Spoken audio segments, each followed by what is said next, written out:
अस्सलाम वालेकुम दोस्तों, कैसे हो? मुझे उम्मीद है कि आप सब सही हो गए। न्यू अपडेट के साथ मैं आपके सामने फिर हाजिर हो चुके हैं। अगर आप कुवैत में रहते हैं, कुवैत की खबरों से हमेशा के लिए अपडेट रहना चाहते हैं तो ये वीडियो आप शुरू से लेकर आखिर तक देखते रहिए। इस वीडियो के अंदर मैं आपको काफ़ी ज़्यादा इंपॉर्टेंट जो है एयरपोर्ट एंट्री फ़्लाइट के हवाले से देने वाला हूँ और सारी चीज़ें मैं आपको बताने वाला हूँ। और जैसे कि आप पीछे बैकग्राउंड देख रहे होंगे, थोड़ा वीडियो भी क्लियर नहीं आ रहा है और लोकेशन भी आप देख रहे होंगे तो ग्रीन पर्दा वगैरह लगा हुआ है, सारी चीज़ें। तो इंशाल्लाह आपको रेगुलर वीडियो मिलती रहेगी क्योंकि अभी मैं सही जगह पे सही ठिकाने पे पहुंच चुका हूं और आपको रेगुलर वीडियो बनाने की जो है वो कोशिश करूंगा और वीडियो देने की भी कोशिश करूंगा। तो बिना देर के वीडियो शुरू करते हैं, लेकिन उससे पहले मैं आपको बता देता हूं, चैनल हमारा पहली बार देख रहे हैं चैनल को सब्सक्राइब करें और साथ ही साथ बेल आइकन ज़रूर प्रेस कर दें ताकि हमेशा आपको इसी तरीके से कुवैत के बारे में इंफॉर्मेशन की वीडियो सबसे पहले मिलती रहे और आप हमेशा हमारे साथ में जुड़े रहें। तो सबसे पहले अपडेट की तरफ बढ़ते हैं। काफ़ी बड़ी अपडेट आ रही है। कुवैत गवर्नमेंट ने बिल्कुल क्लियर कर दिया है साफ तौर से कि एयरपोर्ट को बंद नहीं किया जाएगा। जैसे कि आपको मालूम है, ओमिक्रॉन जो नया वायरस जो नया वेरिएंट है वो आया है, अलग अलग कंट्रियों में चल रहा है, सारी जगहों पे चल रहा है। बताया ही जा रहा है कि एयरपोर्ट को किसी भी तरीके से बंद नहीं किया जाएगा। अगर ये स्थिति आएगी तो उन देशों की फ़्लाइट को बंद किया जाएगा जिन देशों में ये वायरस चल रहा है, ओमिक्रॉन। और जैसे कि आपको मालूम है 9 कंट्रियों में चल रहा है, तो 9 कंट्रियों की फ़्लाइटें बंद हैं और ये साउथ अफ्रीका की साइड की जो फ़्लाइट है वो बंद है।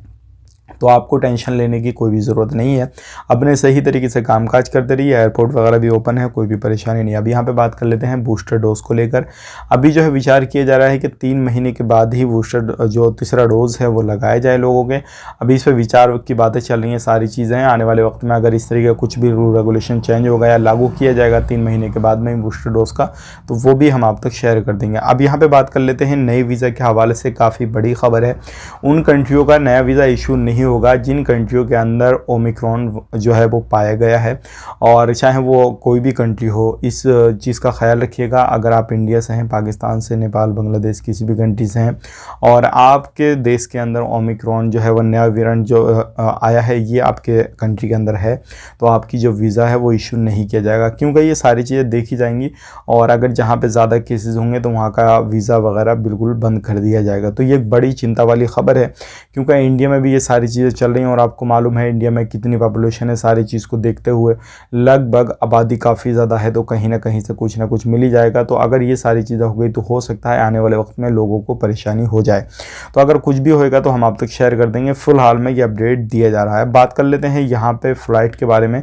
जो बहुत सारे लोग बोल रहे हैं फ़्लाइट का क्या है क्या नहीं है, तो फ़्लाइट उसी तरीके से चलेगी जिस तरीके से पहले चल रही थी, यानी कि और ये ओमिक्रॉन जो नया वेरिएंट है ये आया है, इसका कोई भी असर नहीं है इस तरीके का भी खाली। लेकिन जो रूल रेगुलेशन उनमें सख्ती कर दी गई है और जो भी एयरपोर्ट पर लोग आ रहे हैं, पैसेंजर आ रहे हैं, तो उनमें भी जो है देखभाली काफ़ी ज़्यादा चेकिंग वगैरह किए जा रहे हैं, सख्ती की गई है। लेकिन ये कहा गया है कि आपको इनसे सतर्क रहना, सारी चीज़ें रहनी है। और न्यूज़ बहुत अलग अलग तरीके की आ रही है कि भाई ये अफवाह है, ये सारी चीज़ें हैं, तो आपको कुछ भी नहीं करना, सिर्फ आपको सतर्क रहना, चाहे अफवाह हो, कुछ भी हो या किसी भी तरीके से, तो आप इन चीज़ों से सतर्क रहें। क्योंकि कोई भी कंट्री जब इस चीज़ को देखेगी तो वो आपकी बात नहीं सुनेगी। अगर उसको लगता है ये नया वेरिएंट आ गया है तो वो जो भी रूल रेगुलेशन है उसको फॉलो करने होंगे वो करेगी। तो उम्मीद करता हूँ ये जो मैंने आपको जानकारी दी है वो समझ में आ गई होगी। मिलेंगे इस नेक्स्ट वीडियो में। आप अपना ख्याल रखें, अपनी फैमिली वालों का ख्याल रखें। Take care, bye bye.